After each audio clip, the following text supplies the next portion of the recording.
अगर आपने अभी तक हमारा चैनल सब्सक्राइब नहीं किया तो अभी सब्सक्राइब करें और बेल आइकॉन को क्लिक करके हमारी लेटेस्ट वीडियोस के बारे में अपडेट जानें। नमस्कार, मीडिया हलचल देख रहे हैं आप और मैं हूं आपके साथ हिमांशु। बात करेंगे बदायूं लोकसभा सीट की। तीसरे चरण के तहत मतदान यहां पर हो चुका है। मतदान के बाद यहां पर कुछ ऐसी सुर्खियां निकलकर सामने आ रही हैं जो विवाद भी पैदा कर रही हैं और राजनीतिक हलचल भी पैदा कर रही हैं। संघमित्रा मौर्य और धर्मेंद्र यादव, ये वो दो प्रतिद्वंदी हैं जो आमने सामने थे लोकसभा चुनाव में। संघमित्रा मौर्य बीजेपी की उम्मीदवार हैं और धर्मेंद्र यादव महागठबंधन के उम्मीदवार हैं। दोनों की तरफ से आरोप लगाया जा रहा है कि चुनाव को जीतने के लिए षड्यंत्र रचे जा रहे हैं और साजिशें रची जा रही हैं। अब देखिए क्या निकलकर सामने आया है हमारी इस खास रिपोर्ट में।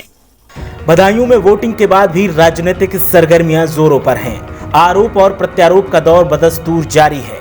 एक ओर जहां गठबंधन प्रत्याशी धर्मेंद्र यादव ने बीजेपी और प्रशासन पर धांधली की कोशिशें करने का आरोप मतदान के दौरान ही जड़ दिया था, वहीं दूसरी ओर बीजेपी प्रत्याशी संघमित्रा मौर्य ने भी सपा और बसपा को आड़े हाथों लेते हुए मतदान के दिन गुंडागर्दी करने और बूथों पर गड़बड़ी करने का आरोप जड़ दिया।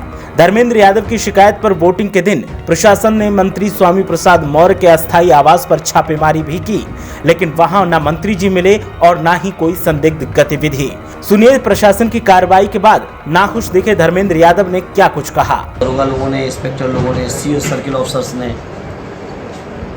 और यहाँ तक कुछ एसडीएम्स ने मेहनत की बीजेपी उम्मीदवार को जिताने के लिए, और कांग्रेस भी जिस तरह की काम करने में लगी थी, जहां कांग्रेस को जरूरत हुई एडमिनिस्ट्रेशन की सुविधा उपलब्ध कराई गई,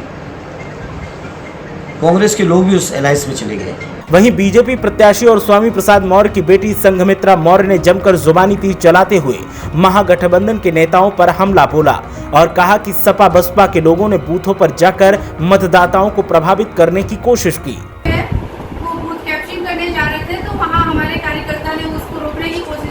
फायरिंग भी हुई और हमारे कार्यकर्ता को गोली भी लगी और वो नूरपुर हॉस्पिटल दिखाया गया, उसे वहां से रिफर कर दिया गया संभल।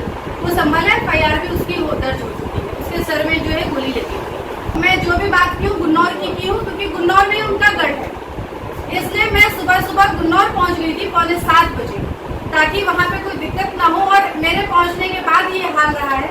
मैं अगर लेट होती या कुछ होता तो फिर भगवान मालिक क्या होता। दोनों ओर से लग रहे आरोप प्रत्यारोप के दौर के बीच दोनों ही प्रत्याशी अपनी अपनी जीत का दावा भी कर रहे हैं, लेकिन स्थानीय राजनीतिक पंडितों की माने तो इस बार बदायूं में जंग बहुत ही नजदीकी की है और गठबंधन काफी हद तक कमजोर हो चुका है। दोनों प्रत्याशियों के बीच हार जीत का अंतर बहुत ज्यादा नहीं रहेगा।